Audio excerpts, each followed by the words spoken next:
Let's talk about imposter syndrome. Okay. First of all, what is it?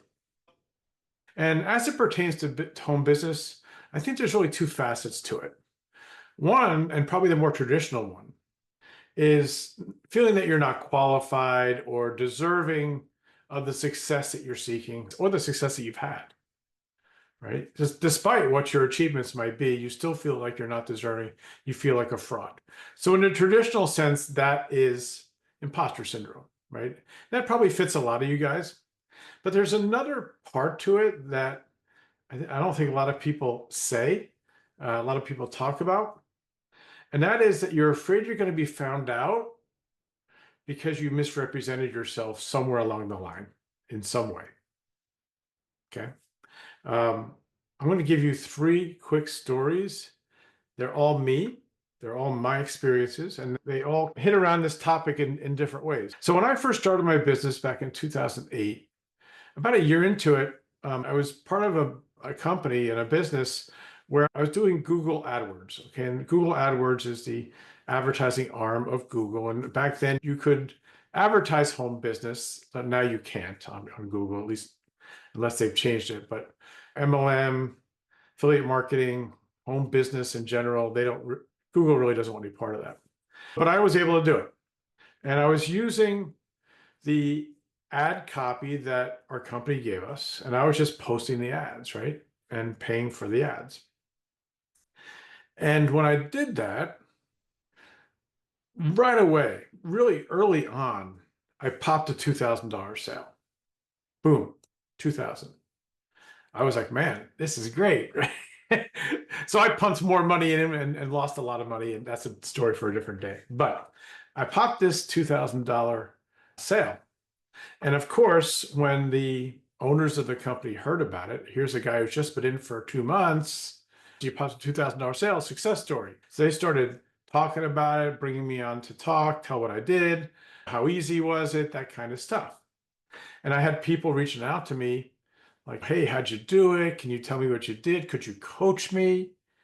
And I'm like, I felt like a total fraud because all I did was copy and paste an ad into Google AdWords and run the ad.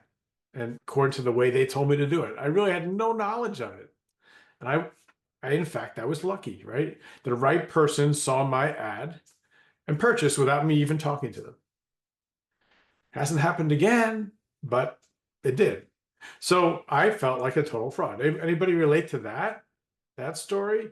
Have you ever felt like a fraud because maybe you popped some sales or you got some results fast, maybe through your family and friends of buying stuff, and all of a sudden your company starts promoting you and you're like, crap, I didn't do anything. I felt like a fraud. I really did. So that's the first story. The second one is I'm a teacher by trade. I'm a scientist, but I'm also a teacher and a trainer. So when I started my business, I defaulted into that pretty quickly because that was my jam, right? That's my bread and butter. So I started learning stuff. If you guys have followed Ray Higdon, his ILT formula, invest, learn, teach, I embrace that. And not that it's a bad thing, but mostly I was teaching stuff, on training on stuff that I just read about, and I really hadn't done it. So I was teaching theory, which isn't a bad thing, but I really wasn't teaching from a place of experience, if that makes sense.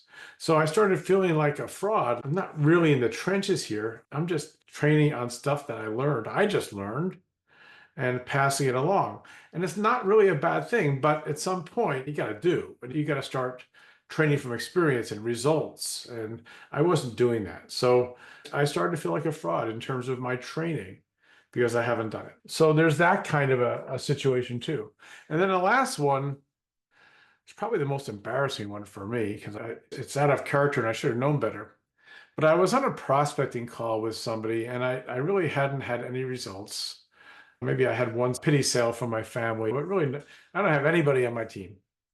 And I didn't have any real sales except for one.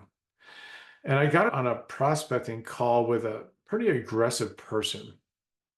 And very quickly, the topics got around how am I doing? Like, how many sales have I made? How many people do I have on my team? And the question came out as, how are you doing in this business? Like accusatory, right? And I don't know why, but my snap answer was, doing great. I'm doing fantastic. And ended the call after that. Nothing ever came of it.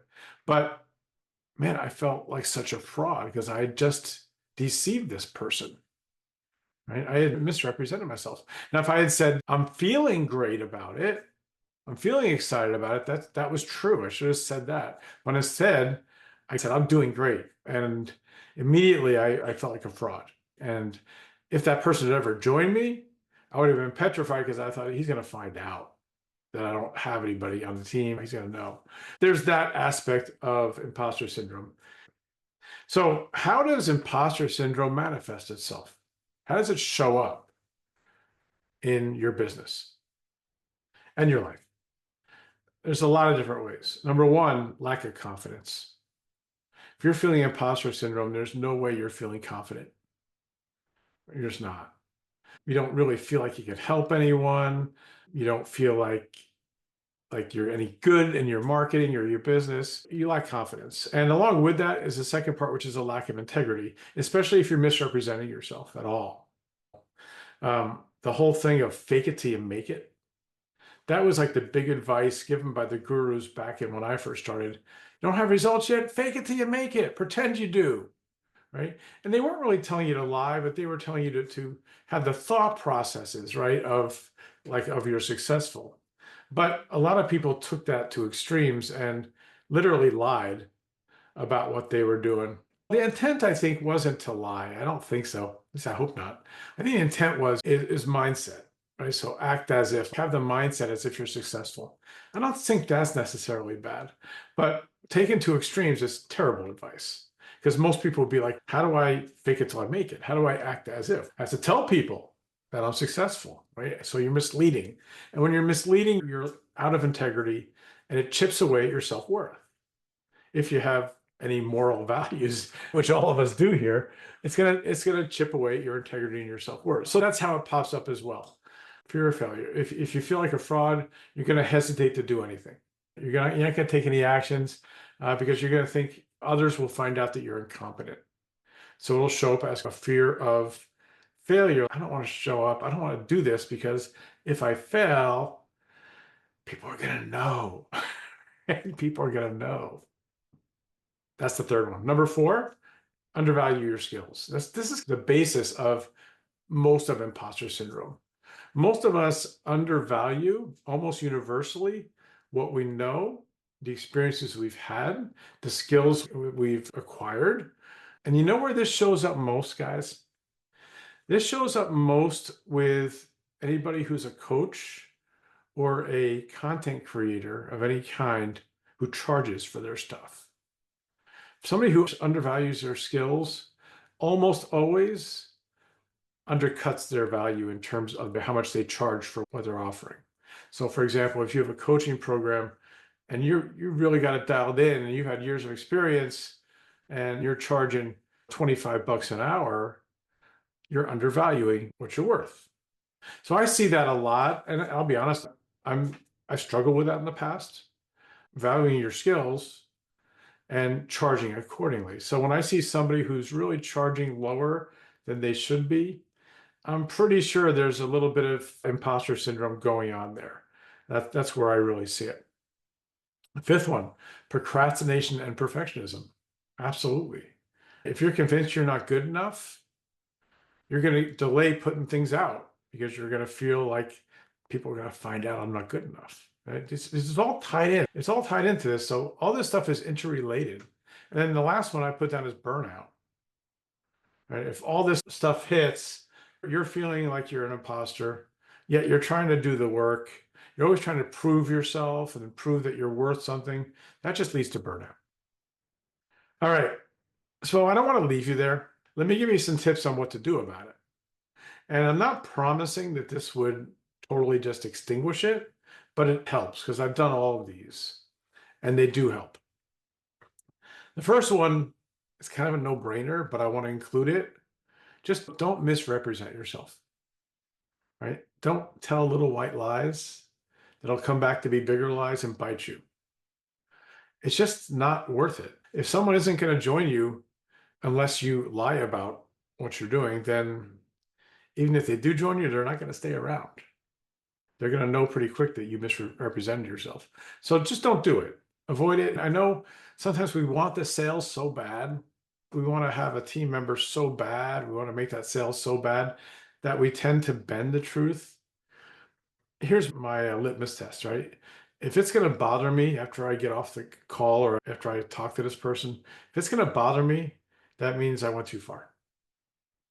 So I'm really careful not to misrepresent myself. I bend over the other way. And in fact, if someone asks me about my results, I will not tell them. And there's another reason you don't want to tell them. And it's because I'm reading this book. Maybe you guys have seen it. This book is called Don't Say That. Right? Don't Say That. It's by Greg Christensen and Anik Singhal. And Anik wrote the book because he got sued by the FTC. He had a multi-million-dollar business and he got sued and he ended up having a multi-million-dollar fine that he had to pay. And being a good marketer that he is, he turned that into another segment of his business is helping people stay in compliance. And what he was saying was when you have phone conversations with somebody about your business, that puts you to a whole different level of scrutiny with the FTC. They really scrutinize phone conversations. And if you misrepresent yourself and they find out about it, they're going to nail you. Right? They're going to nail you. So be careful, especially when you're on the phone or on even on Messenger or whatever. Just be careful what you're saying, that you're not misleading the other person into joining you or into buying something. It'll come back to bite you. If you guys want to get that book, I totally, it's a great book. Don't say that. Don't say that. Okay, so that's number one. Don't misrepresent yourself. The second one is, and it might seem very simplistic, but if you're feeling like an imposter, like a fraud in your business, go help somebody for free. Just go help somebody. A lot of times we think we don't know anything. What could I possibly teach somebody? I always tell people you're always one step ahead of somebody. For example, let's say you started your business, you researched it, you started your business, but you have no results, and you're really struggling to get results. How could you possibly help somebody? What could someone who just started their business but is really struggling to get results, what could they help somebody with? What decision did they make that they could help somebody with? You made the decision to start a business, right? Yeah, if you have skills, yeah, so of course. But you made the decision and you did the research to join a business. And there's somebody else who's trying to make that decision right now. How could you help them make that decision without trying to just get them into your business and on your team, right? I'm not talking about trying to recruit people. I'm talking about somebody online, let's say, or even in person, who's thinking about starting a business, but isn't sure or hasn't made the decision and is not sure even how to research it. You just did that. Yeah, you did that. You joined based on your research. So could you help somebody make that decision? Yeah. And when you help somebody, you're going to feel better about yourself. A lot of imposter syndrome is I can't help anybody. I don't have any knowledge or any skills to help somebody. I don't have results. I can't help somebody. Results help. I'm not gonna sugarcoat that, right? Results definitely help. But you've made decisions, you've acquired some skills already, even though you don't have results yet, that could help somebody. So go help somebody, right? If you see somebody in a group who's struggling, maybe you're in a Facebook group, or maybe you're in a chat somewhere, or a group chat, or whatever, maybe you're over on Reddit. If you see somebody who you could help them, no strings attached, right? No charge, no strings attached. You will feel better about yourself. You will feel less of a fraud, 100%. I've done it because it works.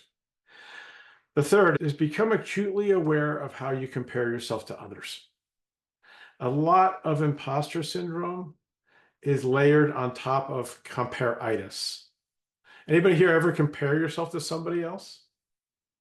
I have. I do. I still do it. Even though I'm acutely aware that I shouldn't do it, sometimes it just clicks right in. Be acutely aware of compare-itis because it can only lead to feeling like a fraud. Because if somebody else is getting results and you haven't, you feel less, you feel like a fraud, right? You don't feel like you're where you should be.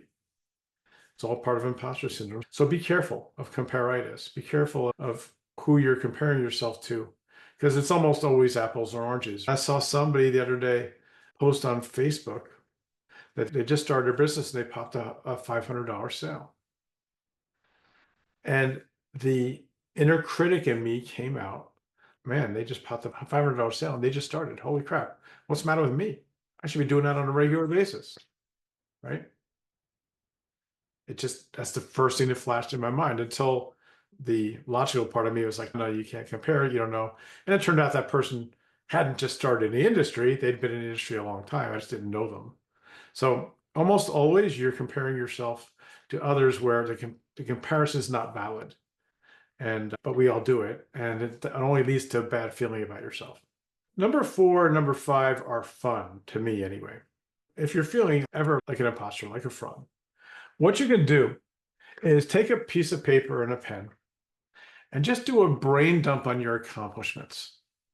Business, non-business, throughout your life, what have you accomplished? What skills do you have?